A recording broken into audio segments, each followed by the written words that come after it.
लगता है भ्राताश्री आ गए। Shown, shown! भ्राताश्री, कस्तूरी मृग कहाँ है? नहीं, कस्तूरी मृग हाथ नहीं आए शोन। किंतु यदि आप कस्तूरी मृग नहीं लाएंगे तो माता का प्रेम आपको किस प्रकार प्राप्त होगा? अरे कस्तूरी मृग तो स्वयं आएगा। अब तो तुम्हारे भ्राता महारानी कुंती और महाराजा पांडु के मित्र हैं।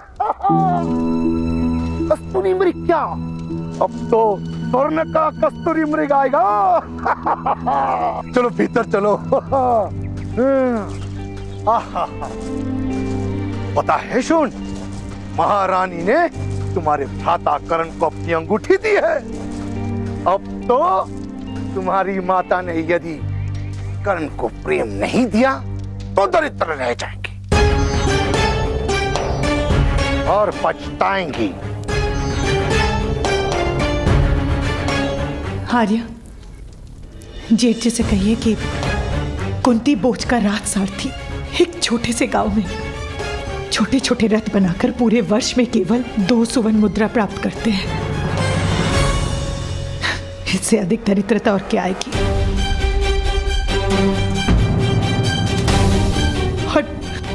और मैंने कहा था उसे कस्तूरी मृग लाने के लिए, मैंने कहा था धनुष उठाने के लिए, तो फिर उसकी मूर्खता का दंड मुझे क्यों मिल रहा है?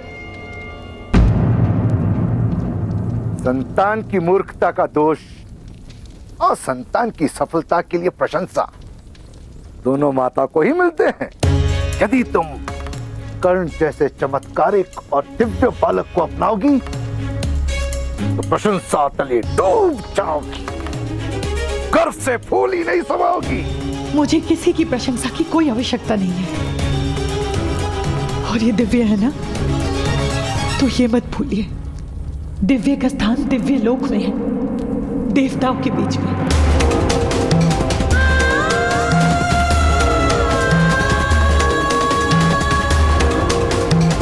मनुष्य लोक में हम जैसे साधारण मनुष्य के बीच में नहीं।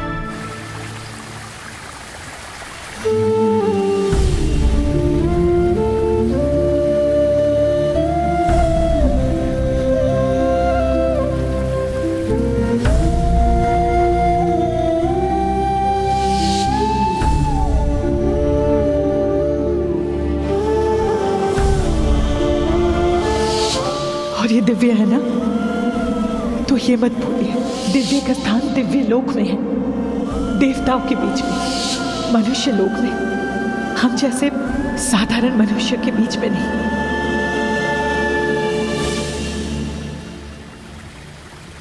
भ्राताश्री, इस प्रकार यहाँ क्यों बैठे हैं?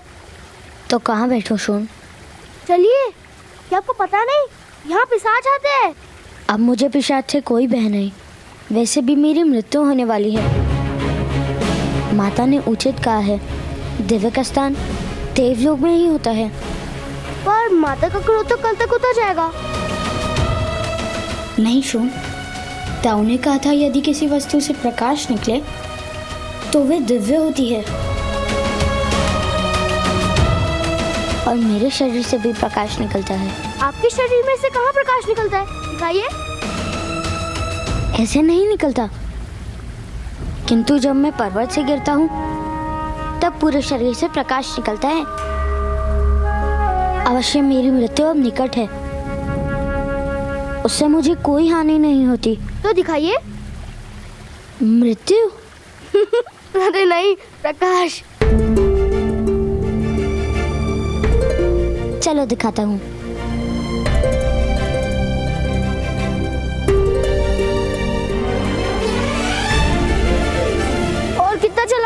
माताश्री, अब अपना दिखा दो ना दिव्य कवच। ठीक है।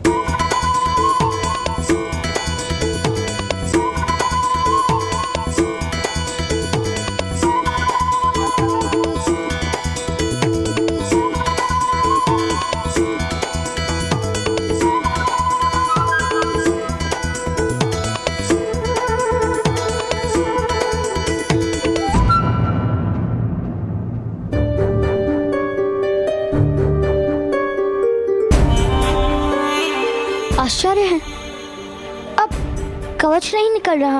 यदि कवच प्रकट होता तो कितना सुख मिलता ना। उस कवच के कारण पर्वत से गिरने पर भी मुझे कोई घाव नहीं हुआ था, रक्त भी नहीं निकला था। मैंने कहा ना, दिव्यता थी। हम सारे मित्रों को कवच दिखाते, सब आपसे भयभीत हो जाते। मैं मृत्यु से पहले स्वयं राजा की एक बार रक्षा भी कर लेता। हाँ, यदि राजा के सामने कोई सिंह आ जाता तो आप उसका जबड़ा चीर देते और मैं उसके कान खींच लेता। किंतु तुम्हारे शरीर से कहाँ कवच निकलता है? मैं प्रयास करता हूँ। आप मेरे भ्राताश्री हो ना, तो आपके और मेरे हाथ और पैर समान है, तो कवच क्यों नहीं हो सकता? किंतु अभी कवच नहीं प्रकट हो रहा है ना शोन?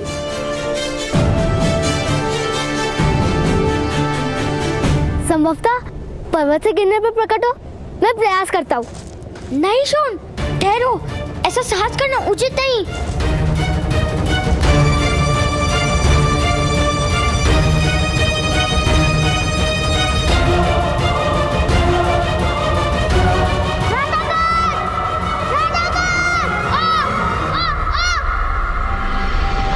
रक्षा कीजिए।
भ्राताश्री के शरीर से कवच प्रकट होता है। और आपने देखा वो पत्थर भी कैसे टूट गया। किंतु मुझे और मेरे भ्राताश्री को कोई हानि नहीं हुई।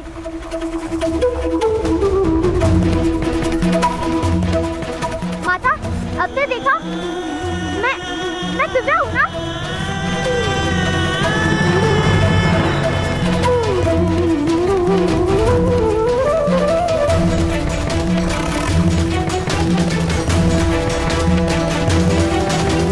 अंदर रखना, बिना शोधो, मेरे शोन से दूर रहना। शोन,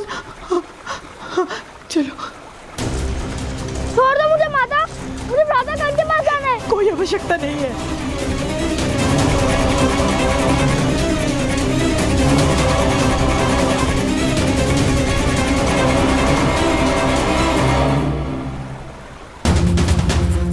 ज्यादा कौन दिव्य है माता? क्या आपने उनको दिव्य कवच नहीं देखा? अब हमें कोई हानि नहीं होगी। कर्ण स्वयं हानि है शोण। यदि तुम उसके साथ रहे तो तुम पर भी विपदा आ पड़ेगी। तुम क्यों नहीं समझ रहे हो शोण? कर्ण का कवच केवल उसी की रक्षा कर सकता है, किंतु वो हम सबके लिए मृत्यु का कारण बनेगा।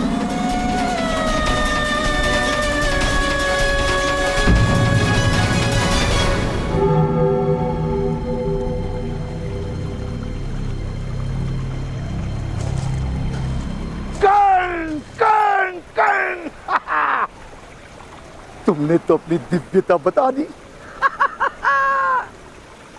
अब एक और दिव्य रथ बनाने में मेरी मदद करोगे?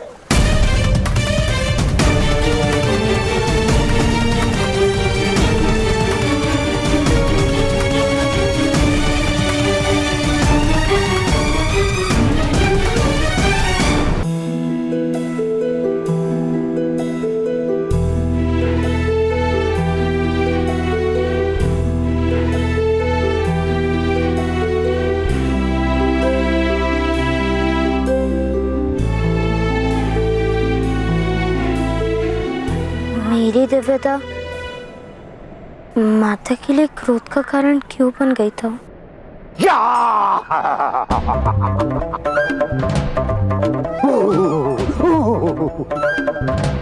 तुम्हारी माता भयभीत हो गई होगी।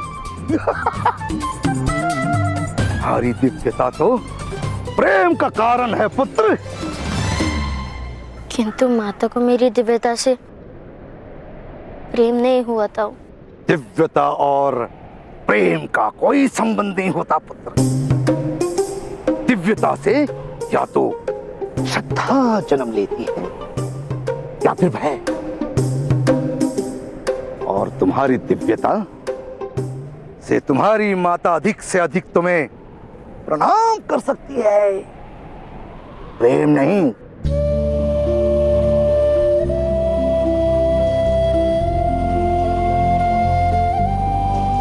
माता से प्रणाम की अपेक्षा किस बालक को होती है ताऊ?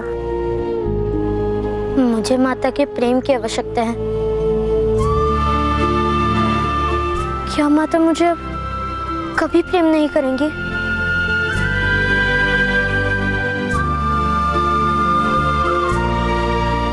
नहीं नहीं पुत्र, नहीं, ऐसा नहीं है। तुम्हारी माता तुमसे बहुत प्रेम करती है। ईश्वर हो या माता, अपनी निर्बल संतान को सदा ही अधिक प्रेम दिखाती है। और शून में तुम जैसा चमत्कारियां तो है नहीं, शक्तियां तो है नहीं, बस इसी कारण तुम्हारी माता शून पर अधिक ध्यान देती है। हाँ।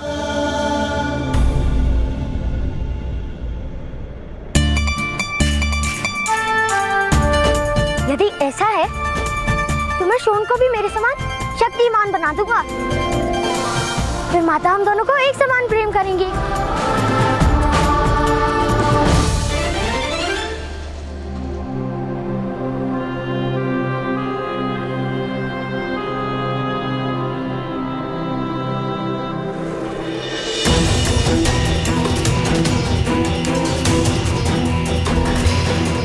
भगवान ने राजकुमारी को आश्वासन दिया था कि वो सदैव अपने पुत्र की रक्षा करेंगे। यही कारण है कि इस बालक के पास दिव्य कवच तथा कुंडल है। आपका पुत्र बहुत तेजस्वी है। ऐसा बालक तो किसी महान राज्य का सम्राट हो सकता था।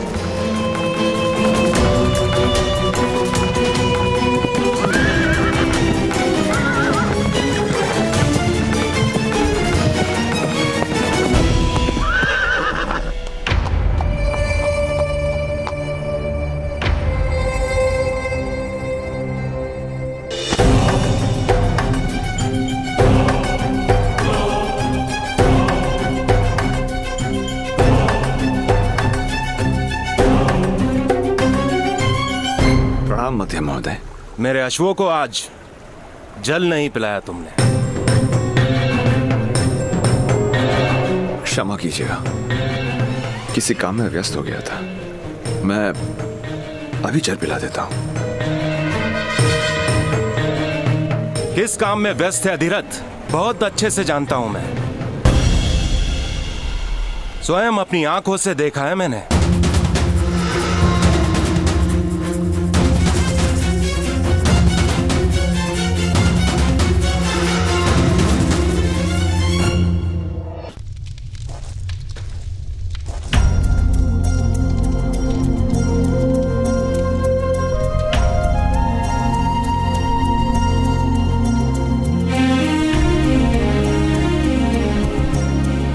पहले खा लो।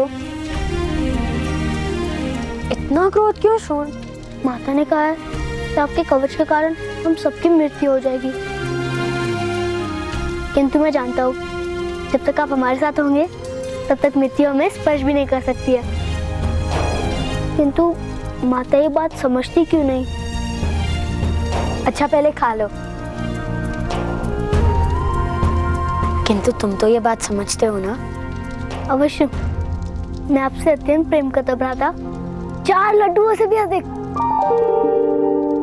किंतु माता आपसे प्रेम नहीं करती, यही कारण है कि माता ये बात समझती नहीं। शीघ्र ही माता मुझसे प्रेम करने लगेगी।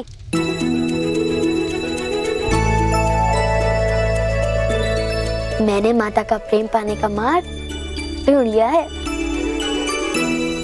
अपने पुत्र को रोको, अन्यथा चिंता के स्थान पर भय और भय के स्थान पर दुख होगा। अपने पुत्र की दिव्यता के ढोंग का अंत करो। किंतु महोदय, कर्ण वास्तव में दिव्य है। उसकी दिव्यता ईश्वर का प्रसाद है। उसको गुप्त किस प्रकार रखा जा सकता है? सूतों को दिव्यता की अनुमति नहीं है।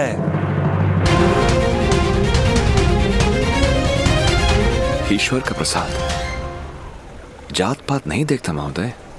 यदि ईश्वर का प्रसाद है तो उसे मंदिर में बिठाओ और गर्भगृह का द्वार बंद कर दो, तब उसका नमन किया जाएगा। किंतु जीवन मंदिर में नहीं बीत सकता, उसे संसार में आना ही पड़ेगा। और जिस दिन वो समाज के मध्य आया, उस दिन उस पर जात पात का बंधन अवश्य होगा।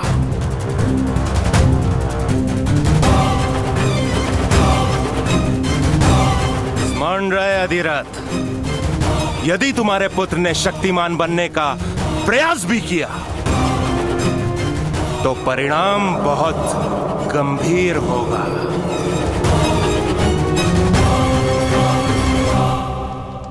हाँ, मैं तुम्हें भी अपनी भांति महान धनुर्धर बना दूंगा। उसके पश्चात माता का प्रेम मुझे भी प्राप्त होगा।